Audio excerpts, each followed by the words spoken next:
আসসালামু আলাইকুম, আমি ডক্টর কৃষ্ণা কর্মকার। আমার 2024 সালে জানুয়ারিতে এফসপিএস পার্ট 1 হয় আমার ওএমএসে।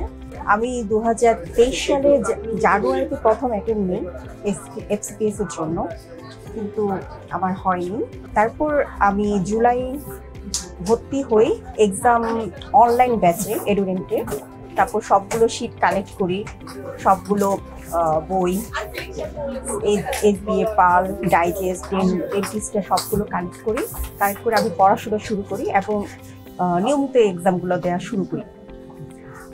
আমার কাছে মনে হয়েছে যে আমাদের ভাইয়া আপুরা যারা আছেন, যে সাজেশন একটা টিপস দিয়েছিলেন, টিপস অনলাইন শেয়ার করেছিলেন অনলাইন ক্লাসে, আমি প্রত্যেকটা পয়েন্ট নোট করে ট্রিপল স্টার, ইনফিনিটি স্টার টপিকগুলো সিলেক্ট করে আমি সেভাবেই প্রিপারেশন নিই এবং সেভাবেই পড়াশোনা করেই আসলে আমার মনে হয়েছে আমার এক্সামটা আমার কাছে সহজ লেগেছে। এবং আমার কাছে মনে হয়েছে যে মক টেস্টগুলো দিয়ে আমার খুব আমার জন্য উপকার হয়েছে। এই জন্য আমি এডুডেন্টের কাছে খুবই কৃতজ্ঞ। এডুডেন্ট আমার আত্মবিশ্বাস বাড়িয়েছে, আমাকে ডিপ্রেশন থেকে বের করে এনেছে। দোয়া রাখবেন আমার জন্য। ধন্যবাদ।